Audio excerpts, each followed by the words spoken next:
La course à pied comme exutoire, Jean-Marc Hilaire et SDF, ils s'entraînent depuis plusieurs mois. Dimanche, il prendra le départ de la course Marseille-Cassis aux côtés des 20 000 participants. Une grande première pour ce sans-abri. C'est le deuxième volet de notre série. Laura Cadeau, Alexandre Lépiné.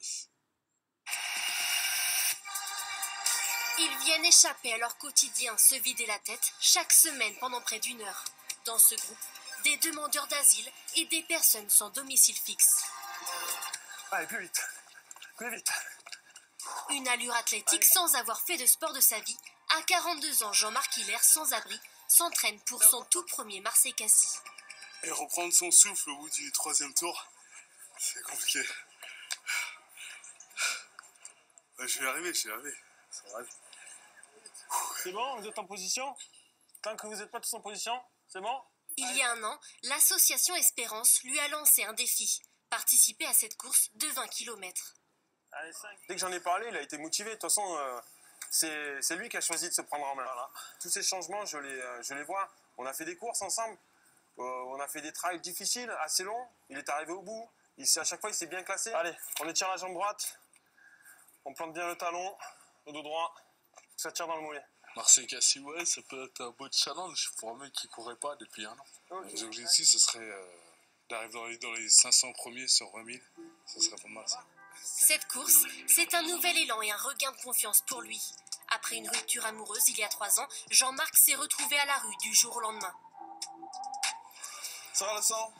Ah, ça va, tonton? Bonjour, frère. Bonjour. Ça va et toi? Chaque matin, il vient déposer ses affaires à la bagagerie dans un casier sécurisé. Là, c'est mon casier.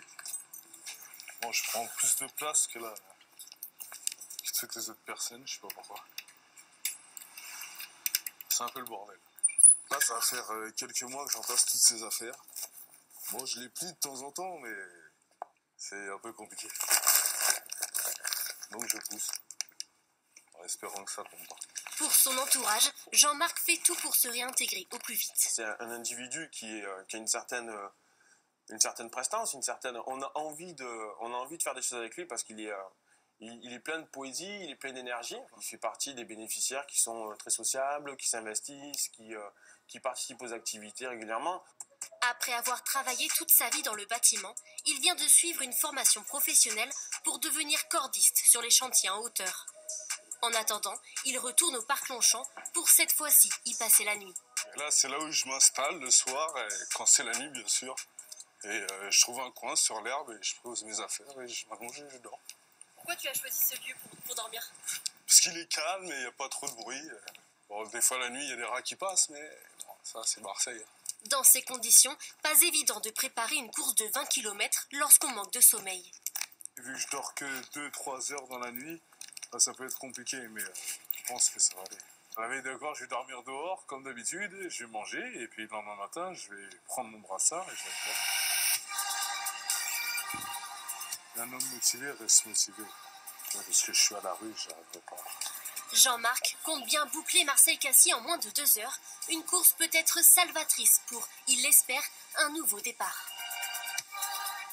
Et si vous le souhaitez, vous pouvez faire un don à l'association sur le site lespetitespierres.org.